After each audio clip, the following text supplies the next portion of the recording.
It's Sunday, January 21st, and this is The National.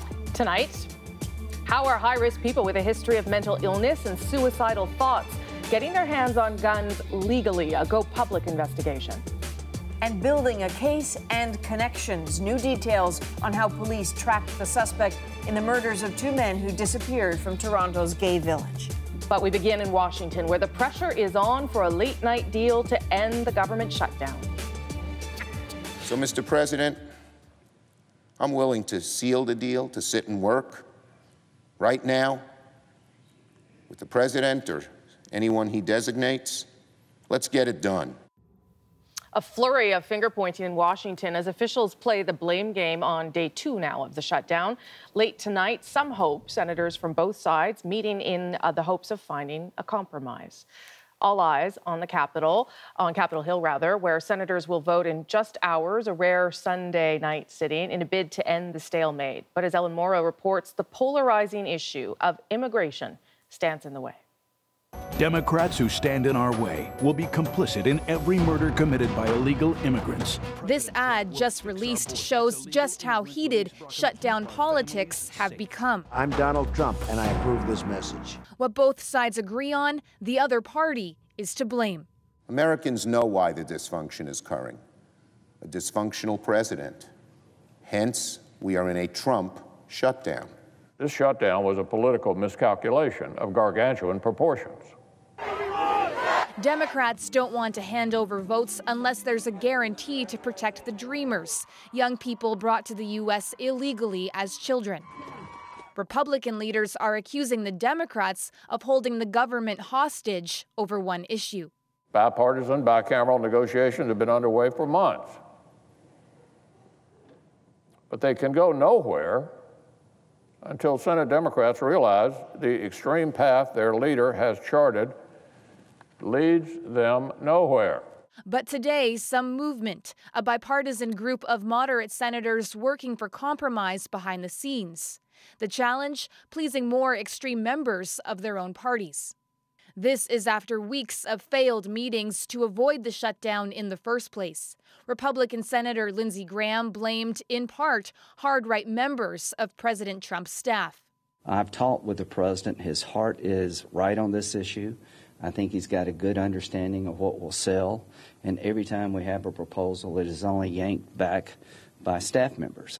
President Trump has not been seen publicly since the shutdown began, and White House officials say that while the Democrats are holding the government, quote, hostage, the president will not negotiate on the status of so-called illegal immigrants, referring to the Dreamers, a group the president has repeatedly said in the past he wants to help. Ellen Morrow, CBC News, Washington. The full effect of that shutdown won't really be felt until workers don't show up on Monday morning, tomorrow morning. The good news is it doesn't impact critical government functions like policing. But there are some non-essential services that have already come to a grinding halt, disappointing and inconveniencing mostly tourists so far this weekend. So it's one of the highlights of our tour. We definitely wanted to see it. So quite let down, actually.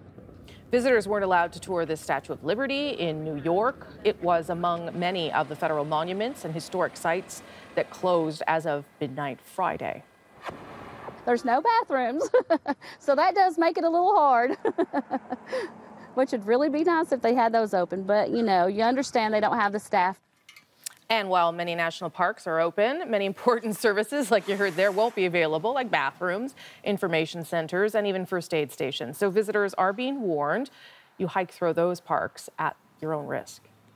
But the shutdown isn't likely to have any huge impact on Canadians. Don't worry if you're crossing the border, for instance. Patrol agents, airport screeners, and air traffic controllers are all considered essential services. They'll continue to work. And rest easy if you're expecting an online order from the States. The U.S. Postal Service is still processing letters and packages. Someone who knows the White House very well is conservative commentator and former George W. Bush speechwriter David Frum. We sat down earlier today to talk about what the shutdown means politically and why both sides may be benefiting. The shutdown was a deliberate trap that Republicans set for Democrats. That the goal of the shutdown was to change the subject Democrats and Republicans disagree about two important things. One of them is a children's health insurance program, and the other is a form of amnesty for a certain group of people who entered the United States as children and who are present illegally. Democrats wanted to talk about the health insurance. The strategy of Trump and the Republicans was to lure them instead into talking about illegal immigration, and that strategy succeeded. More of my interview with David Frum coming up. We're going to talk about the impact of Trump's first year in office, potential damage to democracy, and what he thinks Americans can do about it. That's in about 20 minutes, Adrian. Looking forward to it. Set my watch. For now, though, families of two mentally ill men killed by guns are going public. They say the system failed their loved ones. He shouldn't have gotten that gun. There was issues. But somebody still allowed him to have a gun, and nobody called me. So why and how are high-risk people with mental illness getting their hands on guns legally? Rosa Marcatelli has this Go Public investigation. Adrian Clavier of Prince Albert, Saskatchewan, killed himself 2 years ago with a handgun he was legally allowed to own. He had a long history of mental health issues and was on heavy medication that could have increased his risk of suicidal thoughts. He disclosed all of that on his gun license application, yet no one followed up with his doctor to see if Clavier should have a gun. In most provinces, it's not required as part of the screening process. I think it's unconscionable that there has to be some respect for the fact that mental health care providers are there. Clavier's family wants answers to how someone with a long, well-documented history of mental illness could continue to have legal and ready access to guns. We're very smug about being Canadian and the gun control that we have, but it's still completely ignorant of the fact that there are some people who just shouldn't have handguns. So it was right about here that Corey was shot. Nadine Lewis is still asking questions about how her husband was able to get 5 firearms despite his history of mental illness and violence. Corey Lewis was fatally shot by police outside his home after officers responded to a domestic dispute call and found him in a bedroom holding a rifle.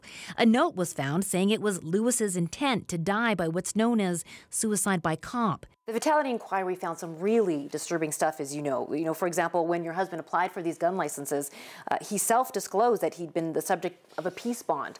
He said that yes to the fact that he'd threatened or attempted suicide. This is shocking stuff. It's frustrating stuff. And he still got the gun license. And he still got the gun. Families with similar stories went public late last year, asking why the Liberal government has failed to deliver on gun control legislation it promised during the 2015 election.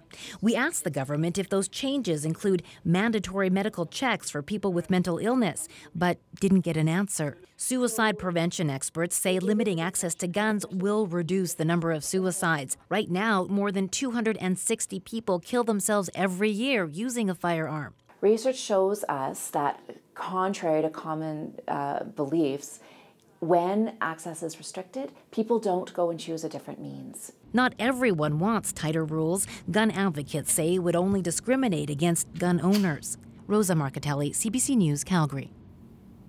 How do you get a gun in Canada? There's a safety course you have to pass, and then you have to apply for that license from the RCMP. We took a look at the latest numbers from 2016. More than 400,000 licenses were issued that year. The number of rejected applications, 771. 139 of those were rejected for mental health reasons. Remember, if you want to go public, you can always email the team, gopublic@cbc.ca. Now, you're looking at images of an attack on an Afghanistan hotel, one of the deadliest for foreign civilians since the Taliban was overthrown in 2001. At least 18 people are dead, 14 of them foreigners. This, for some, was the last chance to escape that Kabul hotel siege. That man in the brown, one of many so close to getting out after 14 hours of being hunted and held hostage by gunmen, only to then fall. Later in hospital, the same man, it seems he at least is okay.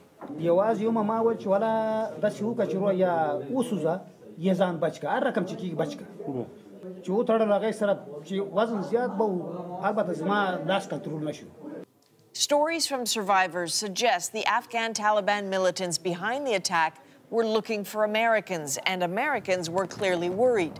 2 days before the assault, the U.S. Embassy had sent out a notice warning of possible hotel attacks. Security didn't seem to change much, though.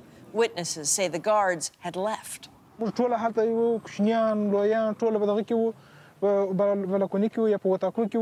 انجنير اطلع هر دروازه به چک چک وشتله هغه دروازه څخه به ورسته خپل هدف ته رسیدله ام کسان وجله ام بیا خاص کسان وجله بالخصوص بیا خارجاني وجله.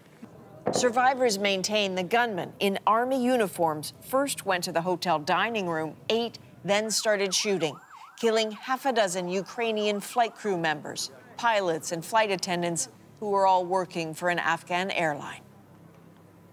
For the people of Afghanistan, this attack is a dark déjà vu. 6.5 years ago, there was a similar attack at the same Kabul Intercontinental Hotel, which, by the way, is not part of the global intercontinental chain.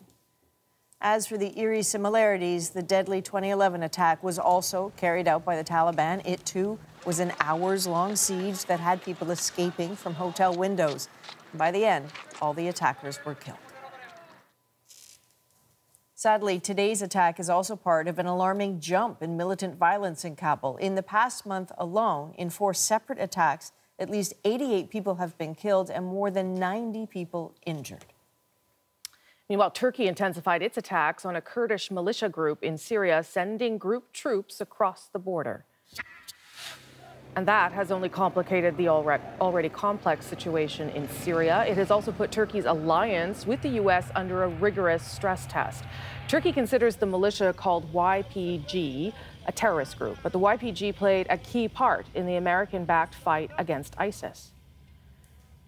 Turkey calls it Operation Olive Branch. The assault against YPG targets in Afrin, Syria began yesterday. The Kurds responded today by shelling Turkish border areas. At least 2 Kurdish rockets hit the border town of Kilis. 3 more rockets were fired at another border town, Rahanlu. Neil Kuksel is in Istanbul with more on what this means for the region. Destination Syria, and a new war within a war. The fighter jets and tanks are Turkish. But the bulk of the ground fight will be fought by these soldiers, the Free Syrian Army, a group supported and trained by Turkey. Turkey and the Free Syrian Army work well together because they're both anti-Assad and anti-YPG. The YPG is a Kurdish militia. It is aligned with the PKK, a group of Kurdish militants locked in a deadly battle with Turkey for independence for more than 3 decades. And that helps answer why now, when the Syrian war seemed to be in its final stages. Turkey is threatened by the YPG's newfound power and worries that its members are determined to create their own state. Turkey insists peace is what it's after. It's hoping the mission's name, Operation Olive Branch, might somehow convince people of that. But the president's speech today was full of battle cries. Know this, Erdogan said, this is a national struggle. We'll crush anyone who stands against us. This is a major gamble. Will he become deeply involved in Syria? How far will he go inside Syria? Will Erdogan sacrifice his strategic relationship with the United States? The U.S. and Turkey are NATO allies at a critical juncture. Washington likes the YPG because it helps in the fight against ISIS, so the U.S. is arming the militia. That, to Ankara, is a dangerous betrayal. Both the YPG and Turkey accuse the other of stoking instability and violence. Both see powerful opportunities in a divided Syria. Clearly, there's plenty to worry about after ISIS. Neil Kuksel, CBC News, Istanbul. Ever since 66-year-old Bruce MacArthur was charged on Thursday with the murders of 2 missing men, questions have swirled around what Toronto police knew and when. It now appears MacArthur may have been a suspect for months. The police showed up on October the 3rd. They were canvassing similar businesses to myself, trying to find a particular vehicle. It's believed Bruce MacArthur owned that vehicle that man was talking about. Lorenda Redekop spent time today with the owner of that auto shop. We have a copy of the registration that we received from Mr. MacArthur on the back. The police took the original one. Dominic Vitier owns this auto recycling plant east of Toronto.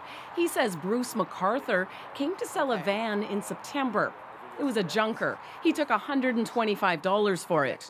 Vitier still has all the paperwork. The mileage was 243,000. It's an 04 Dodge Caravan, and it's maroon in color. A few weeks later, he says police came looking for it. Then they poured over security camera footage, arriving just days before it was set to be recorded over. Investigators took the rusty van. They even swabbed staff for DNA. They had found some blood inside the van, not large amounts, but small traces, and they wanted to discount who might have been in contact with the van through that period. The murders are still a huge topic of discussion in Toronto's gay village. Today we spoke to two men who were close to Salim Essen. One dated him weeks before he disappeared. 2 weeks after the fact, you see him on the, you see his picture, and holy shoot, it hit me hard. He grew up in Turkey. He was Kurdish, beautiful writer, went to school in Istanbul, really brilliant guy, and all of a sudden he was gone.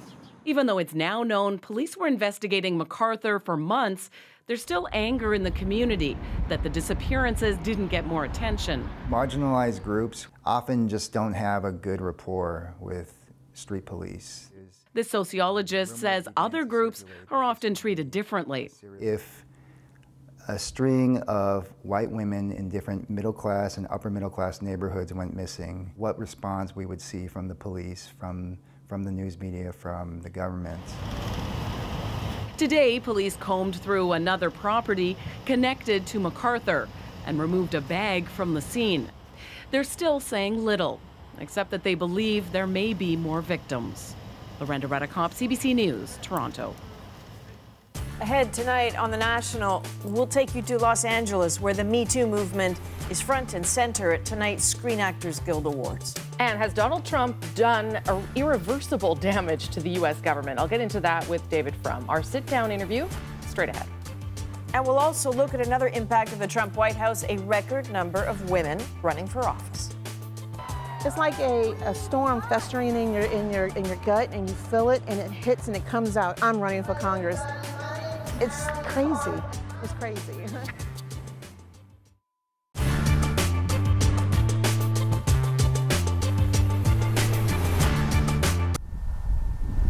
The cradle of Canadian aviation looks pretty much as it did in 1909, when the Silver Dart flew over Badak Bay, the first heavier-than-air flight in the British Empire. The small group who made it happen included the inventive Alexander Graham Bell and a daring pilot named J.A.D. McCurdy. I made this little flight, about 60 feet high, 3/4 of a mile across the bay. As McCurdy flew, Alexander Graham Bell watched. Then he said, "Oh, my boy, this may have made history." An exact replica of the Silver Dart 95 years later. It's incredible. Jane Shapley, McCurdy's niece and a pilot herself, says her uncle knew he was part of something special. Remember, he was a protege of Alexander Graham Bell, so I'm sure he picked up understood the big picture from the very beginning, and understood that this was a breakthrough. That first flight was the liftoff for Canada's own aviation industry. An expansive, undeveloped country needed air travel, and so began the era of the Bush pilots, who opened up Canada's north. The Second World War accelerated aviation technology. Canada developed a fledgling airline industry, and by the 1950s, this country was on the cutting edge with such aircraft as the CF-100. We had a huge pool of engineering talent in this country, and a truly can-do attitude. The Canada of the 1950s in the aeronautical world didn't take a back seat to anybody at all. In the history of aviation in Canada, there is one development, one achievement that falls in the category of what might have been, the Avro Arrow. Canada was on the verge of being a global power in fighter aircraft, but the Arrow was expensive, and it was scrapped by Prime Minister Diefenbaker in 1959. You realize how ineffective it would have been. Still, Canada's aviation industry has never looked back. Bombardier is a global giant in regional aircraft. CAE is #1 in flight simulators.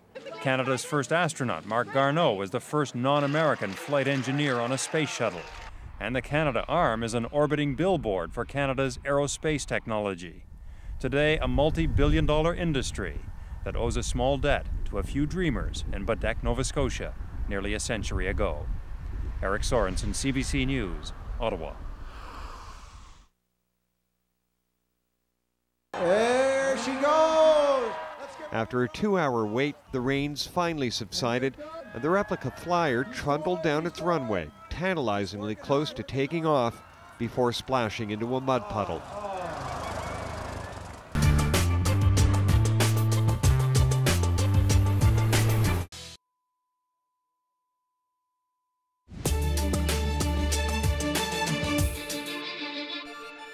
We're not going to reopen negotiations on illegal immigration until they reopen the government.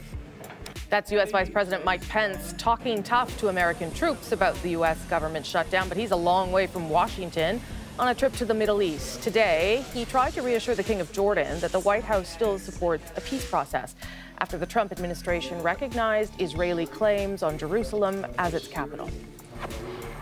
Extreme waves along BC's southern coast, a windstorm battered the region, look at that, leaving more than 50,000 customers without power. There are downed trees, damaged poles across the Lower Mainland and Vancouver Island.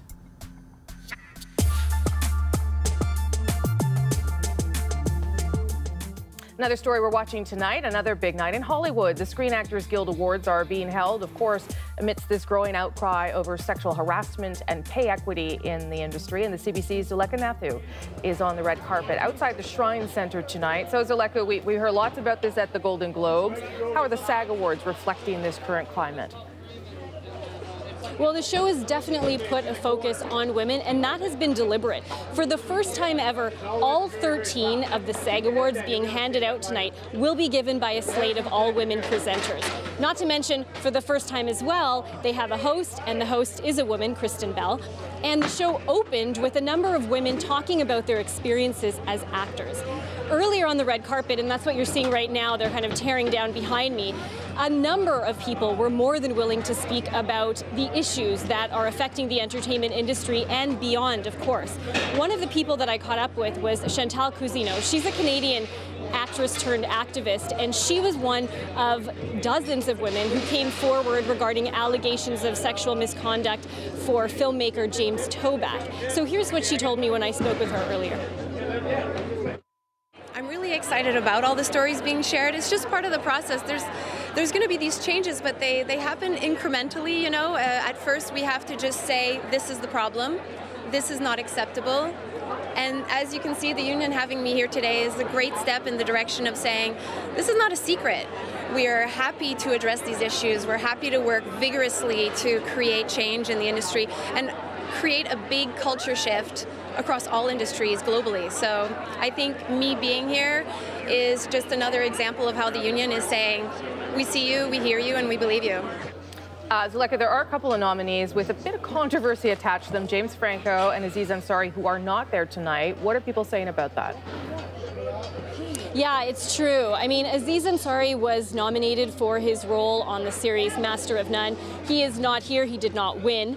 One of the reasons he might not have showed up was because he apologized after a woman came forward anonymously to accuse him of what some people are labeling bad behavior on a date gone awry. As for James Franco, he was also nominated for the Disaster Artist, and we have not seen him. We didn't see him on the red carpet, and we have not seen him yet inside. After he won his Golden Globe a few weeks ago, a number of women came forward to accuse him of misconduct as well. Now, he has refuted the allegations. He called them inaccurate, but we did not see him yet. We've only seen his brother there tonight. Okay, Zuleka, thanks for that. Appreciate it. You're welcome. Ahead for you tonight. First, they were inspired to march. Now, a year later, to run for office. We'll talk to women who never imagined they'd get involved in politics about why Donald Trump has changed all of that. And my interview with David Frum and his thoughts on what Trump has done to America. What Trump is to American democracy is not a heart attack, he's gum disease. He's a slow, festering degradation. You can die from gum disease if the infection gets into your body, but you don't fall over the first moment you get it.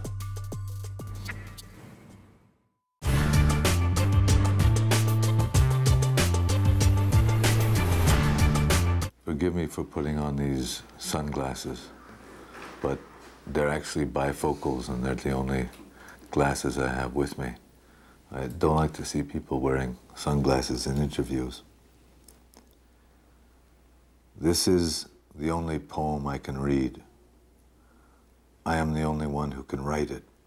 I didn't kill myself when things went wrong. I didn't turn to drugs or teaching. I tried to sleep, but when I couldn't sleep, I learned to write. I learned to write what might be read on nights like this by one like me.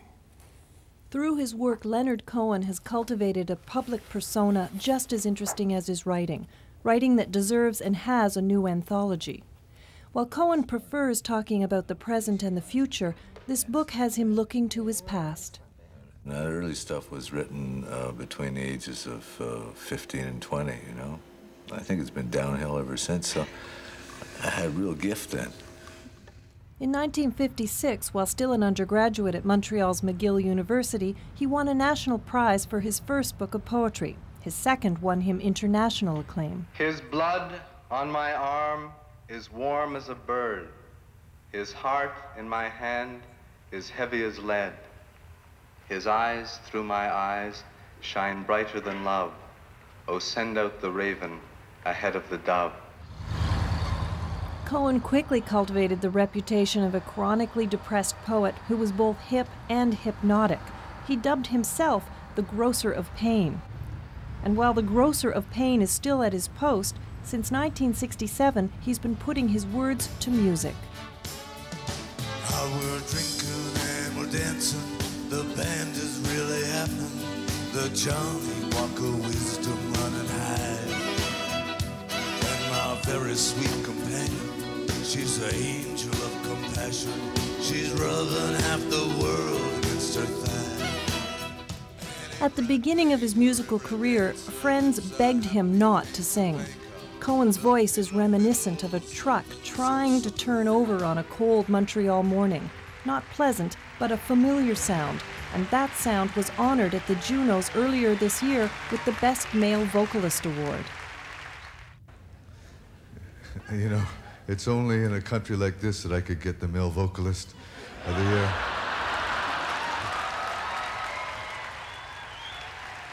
Last week, Cohen received a Governor General's Performing Arts Award. While he's a bona fide star around the world, musical acceptance here in North America is something new for Cohen. This is my work. Writing is my work.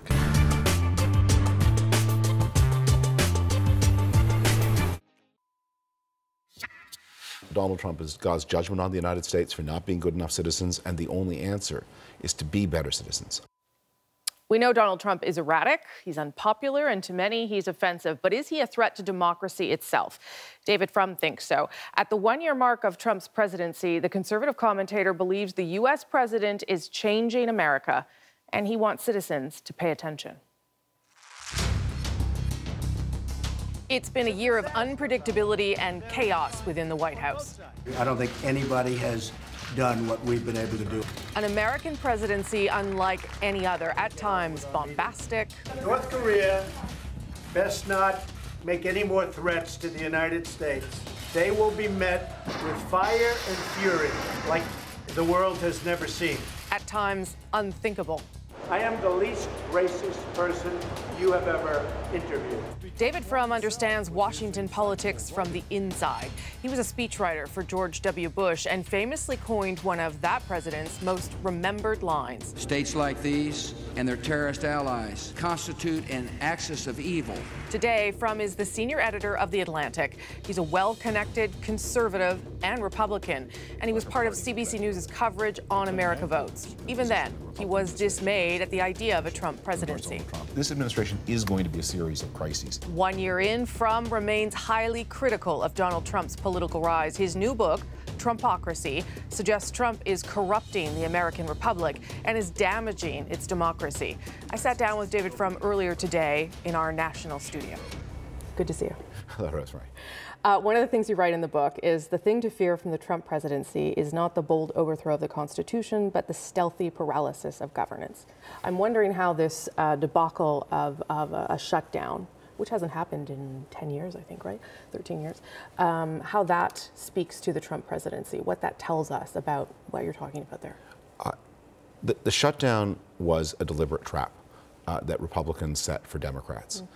That the goal of the shutdown was to change the subject. Democrats and Republicans disagree about two important things. One of them is a children's health insurance program, and the other is a form of amnesty for a certain group of people who entered the United States as children and who are present illegally. The CHIP program, the health program, is extremely popular. The question about the future of this population of people present illegally in the United States, not so popular.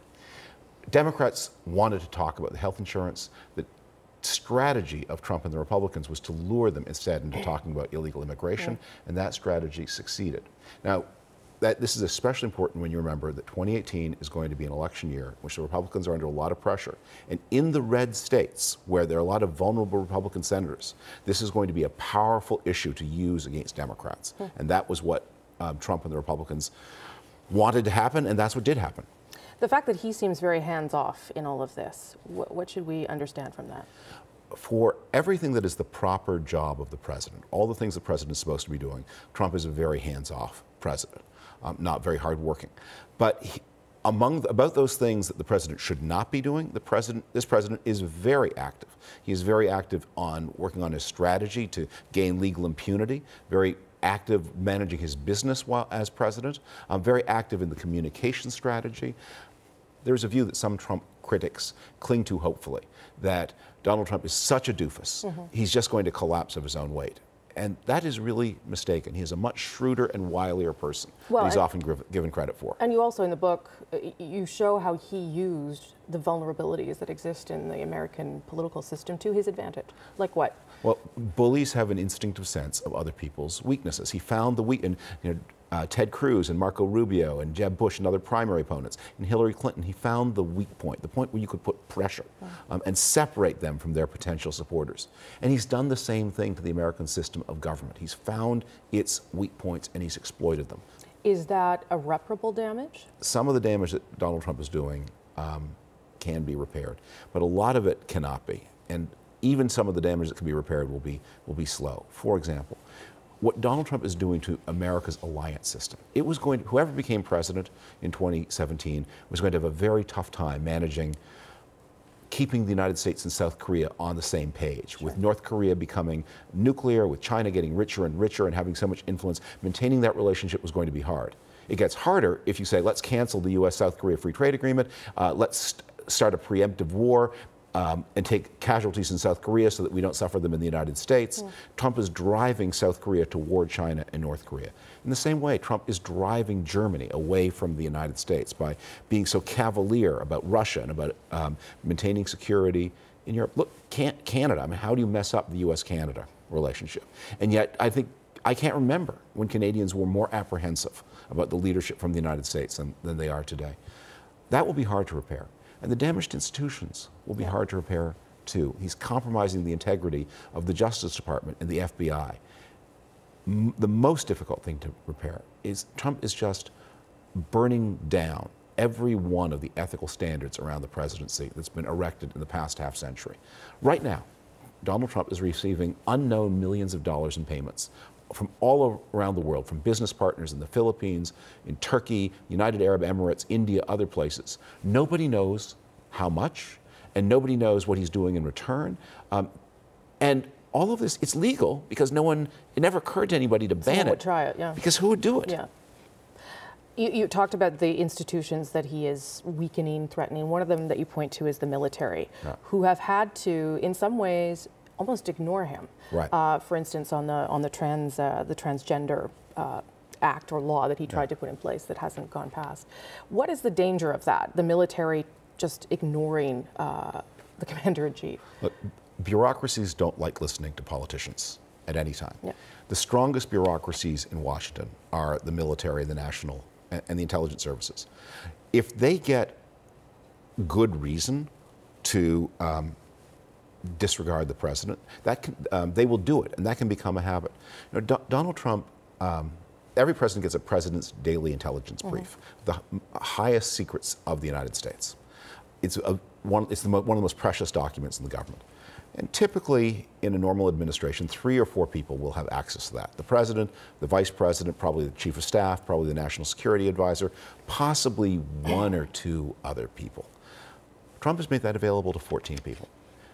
There's no such thing as a secret that can be kept by 14 people. So my guess, I'm not one of the 14, so I don't know, but my guess is that the quality of the intelligence in that document is a lot less than it was under Donald Trump's predecessors. Because they know he's sharing it. They know he's sharing it with too many people.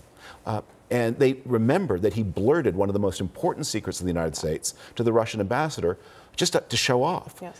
So how much does Donald Trump really know about what the military is doing? How much does the military know? And by the way, how much is the military taking orders from President Trump? I mean, if he has some brainwave, theoretically, the president has the power to call over that nuclear briefcase at any time and attack anyone for any reason. But would they really listen? It's a degradation, really, of the institutions. You know, when Donald Trump was elected, a lot of people said, that's it, this is like the Nazi seizure of power. And the thing I tried to argue for a year is what Trump is to American democracy is not a heart attack, he's gum disease. He's a slow, festering degradation.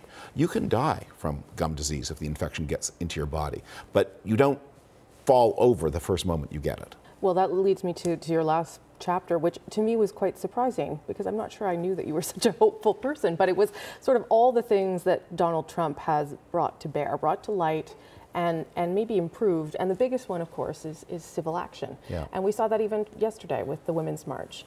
People trying to be better citizens. Yes. I often joke, Donald Trump is God's judgment on the United States for not being good enough citizens, and the only answer is to be better citizens. The thing that is so inspiring about these women's marches is that these are orderly. There's no street theater. No one's burning the flag. They're obeying the police. They're staying on they're going where they're supposed to go. There are no arrests. They are saying what Donald Trump with all of these protests wants to do is to say, I'm America and you're outside. And that's what he tried to do to the football players. This president who was brought to power very largely by the help of a hostile foreign intelligence agency, he wants to claim to be America. And the more law-abiding and orderly these protesters are, the more they say, no, we are America. You are the alien. I think that is a sign of hope. It was good. I learned a lot. Thank you. Thank you. Learned a lot, too. That matter of him talking about hope out of this presidency, where else did he take that? Well, that people had learning opportunities, right, through the presidency already 1 year in. For instance, he says the left, the so-called left of the United States, much more conscious now of the threat of foreign governments trying to influence domestic policy, the intervention of Russia, something that he thinks the left before sort of dismissed out of hand. So there are moments like that throughout the year, I guess little silver linings that people can cling to. And more of that engagement. That's right. right. We'll have to see in the midterms if that translates. bears out. But for the moment, it truly looks like it. You know, we saw those pictures from the Women's March yesterday, and certainly they continued in some cities today.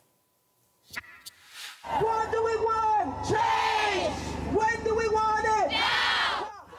And not just in the U.S., around the world. This is London, where cold weather didn't really deter the crowd. Today's focus was on female empowerment, from ending sexual harassment to launching voter drives.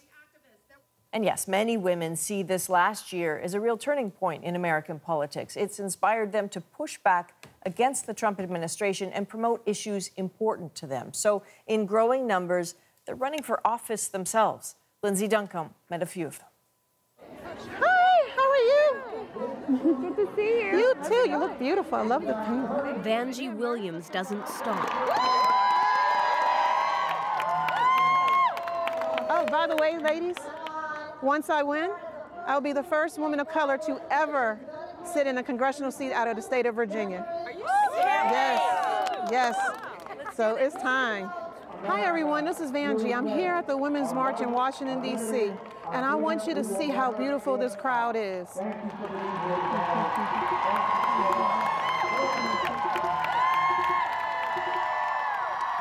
Would Would you have imagined a year ago that we would be standing here, you would be about to speak? No. No.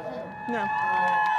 Do you think Donald Trump has motivated all the women who are running for office now? By far. How so? By far. It's like a storm festering in your gut, and you feel it, and it hits and it comes out. I'm running for Congress.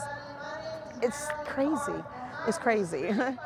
It's estimated 389 women will run for seats in the U.S. House of Representatives in 2018, a 43% increase. And it's not just Congress. Emily's List, which helps progressive women run at all levels of government, says 900 women reached out to inquire about running in 2016. Since Trump's election, they've heard from 26,000 women.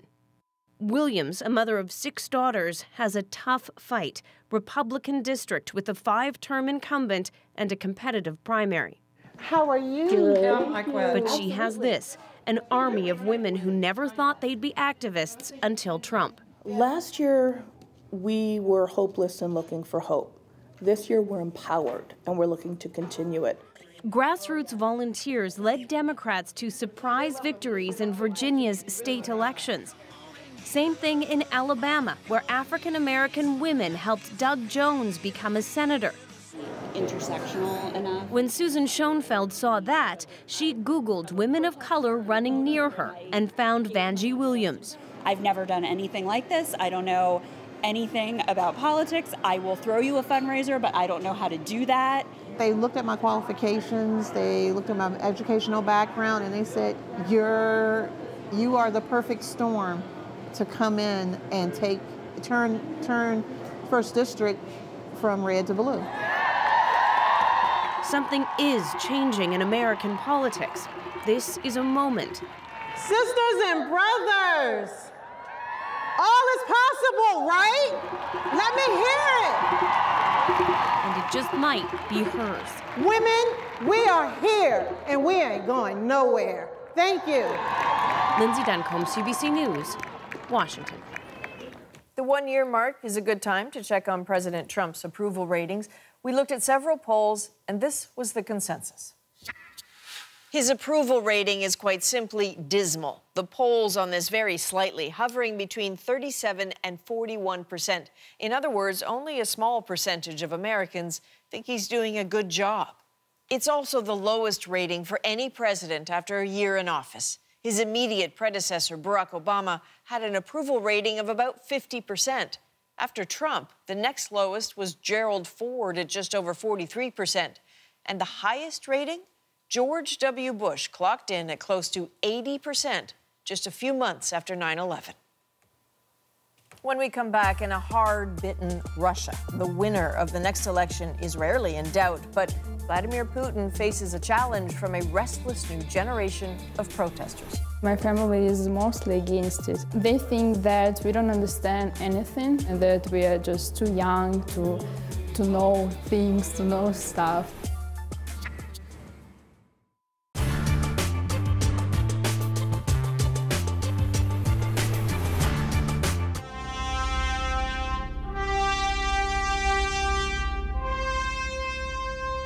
This is the way it was supposed to be.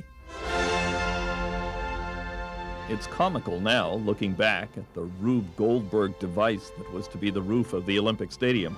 But back in the early 1970s, people thought, why not? The entire project was a futuristic dream, a building that would still be in vogue when there was a helicopter in every driveway.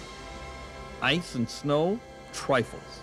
Hadn't they just landed a man on the moon? The whole thing was the brainchild of Montreal's mayor, Jean Drapeau, the national hero who brought us Expo 67. Who could doubt his visionary brilliance?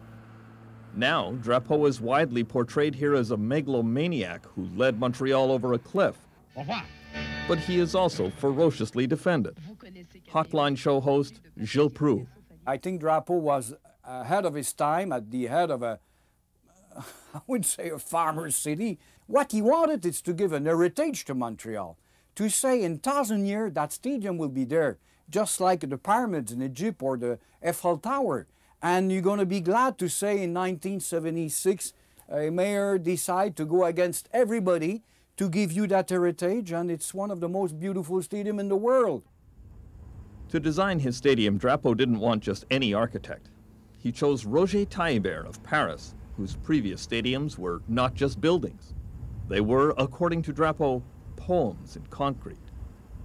When they started building it, though, the extremely complicated design, combined with an orgy of greed from Quebec's unions and business leaders, drove the cost into the stratosphere.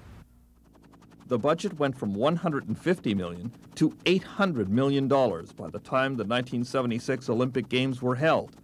And even at that, the stadium was unfinished. No tower and no roof.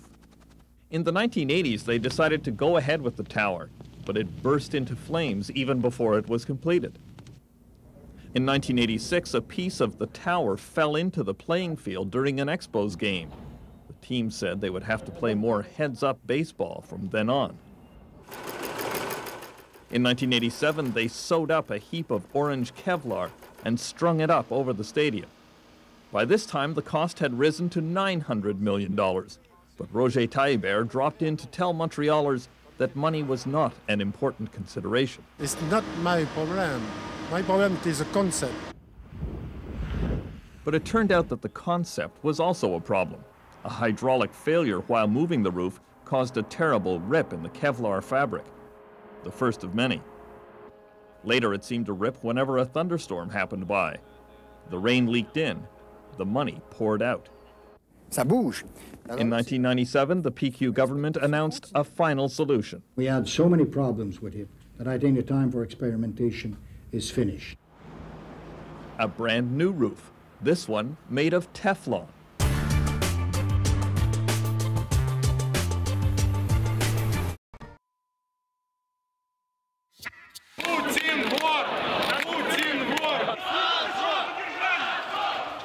I have a lot of supporters, I have a lot of colleagues, I have my headquarters, and these people will not stop. A slice of the life of Russian opposition figure Alexei Navalny, repeatedly arrested, months ago attacked with caustic dye in the street. He's trying to run in Russia's upcoming presidential election against Vladimir Putin. In Russian politics, cynicism is the safer choice. Putin seems unassailable, a movement against him dangerous or impossible. And yet Navalny has managed to build a movement. Why are his supporters risking so much for such a slim chance of change? Chris Brown went to find out. Kaliningrad on the Baltic Sea may be geographically isolated from the rest of Russia, but it's still a dangerous place to support the opposition to Vladimir Putin. So this is where the hole was? Yeah. Right here? Yes, right here. Igor Cherniak is just 19 years old, and he's risking his physical safety and his future to try to change Russia. I heard like really instant like boom like sound that felt like just a bang. The bang turned out to be a brick crashing through the glass that landed just centimeters from Igor's head as he slept. The attackers also shot paint gun balls. Brick landed here, and the whole bed was in glass. You were right on there. Yeah. All of it, he says, because he works for Vladimir Putin's nemesis, opposition figure Alexei Navalny. They wrote offensive comments on the lobby, close to my apartment. They were like, Navalny's fascist, Igor is fascist, and they draw like kind of offensive like pictures, obscene things. So I was kind of certain that it was solely because of the fact that I'm working there. What does that say about this place? It says that the establishment is scary as hell.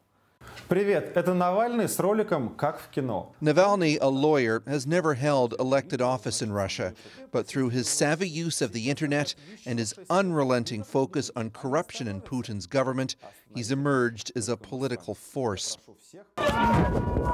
Navalny has been arrested and jailed for organizing rallies that have attracted thousands of young people. Igor says he was so inspired that every day he hops the bus and heads to Navalny's Kaliningrad office, where he's the guy in charge. And the Navalny's campaign is that it's a complete, technologically based and totally innovative. When Navalny will be the president, Russia will have that the same traits. But it's hard to see Navalny becoming president. The Kremlin has blocked his candidacy, citing a fraud conviction that his supporters say was fabricated. Still, he's vowing to continue campaigning for change for the future. I've heard people say, young people your age say that Putin is like their parents' president. Yeah, that's actually kind of descriptive, what he proposes to young intellectual people is not popular, and people just don't consider him seriously the way way everything goes right now. So the wars, the Crimea invasion, and the way he his hawkish behavior. As a local campaign manager, Igor says he's learned to be prepared for anything. He says any day, at any time, for any reason, the police could show up. That's happened 6 times already since the summer. Volunteers make sure they record everything that happens on their smartphones. Igor's deputy campaign manager was arrested and later expelled from university just for supporting Navalny. Navalny was in Kaliningrad in December and drew a crowd of several thousand. But it's not just problems with the law that worry his volunteers. Many have to deal with angry family members too. It's really difficult for me because my family is mostly against it. Ali is 18 years old and she comes here in secret because her parents hate the fact she's supporting Navalny. They think that we don't understand anything. We never learn the history of a country. We don't understand. It's just the main argument that we are just too young to know things, to know stuff, and it's all to make a country even worse, to make a revolution. The Kremlin's propaganda demonizes Navalny. This video warns he's polluting the minds of young people and could cause a revolution and riots. Ali says her father has bought into that. So he believes that Navalny equals chaos. Yeah. Equals revolution. Mainly, yeah. Equals blood, yeah, all the stuff. A kind of a war in a country. And is he wrong? I hope he is, because it's just an election. Actually, it's okay in countries to have elections. For Igor and the young team of Navalny supporters, avoiding arrest is a full-time job. So they picket one by one, calling on the people of Kaliningrad to boycott the elections in March and to come to a day of protest later in January. But it's hard to win people over. Many who stopped said an election boycott is a ridiculous idea. Sure, with Putin there might be issues, this man told us, but if you elect someone else, you don't know what you'll get. Igor Cherniak is undeterred. He says he has big ideas. When he was a child, I saw those buildings, and then watching Home Alone film, you know what I mean? And so you see how the discrepancy in the way people live. He wants to change everything from the politics to improving the homes people live in. By working with such highly independent people, very curious ones, and the youth who want to change Russia, I'm pretty hopeful. If I wasn't, I wouldn't been working here. Navalny has given a voice to young Russians who've only ever known Vladimir Putin as their president and who believe that life here could be better. Chris Brown, CBC News in Kaliningrad, Russia.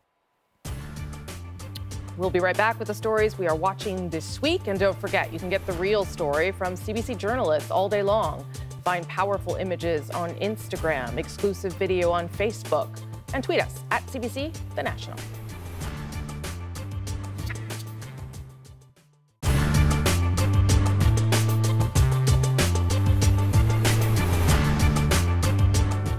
The World Wars, Korea, Vietnam, wars far removed from Canada's First Peoples. White man's battles, some said, on battlefields in foreign lands. But the wars reached into Indian, Inuit, and Métis homes across the country. Aboriginal men and women volunteered in the thousands. Many sacrificed their Indian status to do so. Many sacrificed their lives. Over 6,000 Aboriginal people joined the armed forces during World War II. For many, the threat of Nazism expanding to this country seemed very, very real. But even while they were fighting fascism on the front lines, Aboriginal soldiers were fighting racism at home. Harry and Teresa both grew up in the prairies, both in Métis settlements on the fringes of white society. The Métis knew about battles. Their enemies were poverty, tuberculosis, and indifference. We get up at 6 o'clock in the morning and go to bed at whenever the sun goes down, just to make a living, just to put food on the table. There was no money involved. There was nothing. There was nothing there for us. I come home crying once. I told my mother, and she says, "What's the matter with you?" You know, and I says, "Well, they beat me up outside. They're after me." And he says, "What for?" I says, "Well, they call me dirty, stinking Indian." And he says, "Go on away, you know. You tell them kids over there that your great-grandfather was pure white, you know."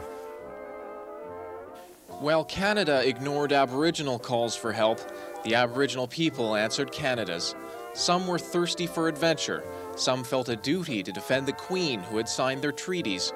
Others wanted 3 square meals a day. Our whole community enlisted. All the guys were gone. There was not very many young people left. The older guys went too. I mean, the married people went. I mean, our community was devastated. My father says, "Well," he says, "you're a man. You're a soldier. You're fighting for your country." And that's the words that he said. And he dug in his pocket and pulled out 52 cents, put it on the table. He says, "Now go and get a bottle of Catawba wine." For 18-year-old Harry, whose father Joseph was a World War I vet, the war brought the first taste of alcohol and the first taste of equality. It was the first time in my life I had any clothes that I could talk about.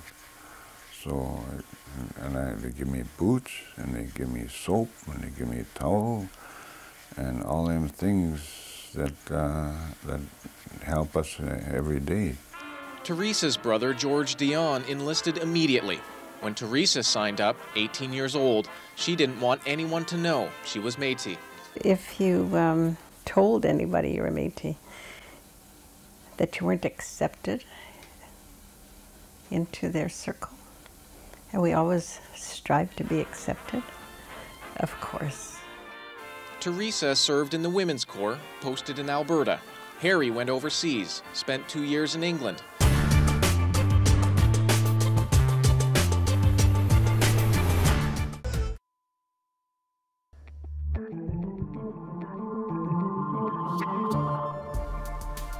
Here are some of the stories we'll be watching this week on The National. Prime Minister Justin Trudeau is off to Davos, Switzerland tomorrow for the World Economic Forum. Trudeau plans to send a message that Canada's doors are open for business, but all eyes will be on U.S. President Donald Trump, who's planning on using this summit on globalization to promote his own protectionist America First policy. And the Oscar goes to... And this year's Academy Award nominations will be announced on Tuesday against a backdrop, of course, of the Me Too and Time's Up movements. Late-night host Jimmy Kimmel will host Hollywood's biggest night for the second straight year on March 4th. I love being in studio with you. I'm never going to leave. That's The National for January 21st. Good night. Good night.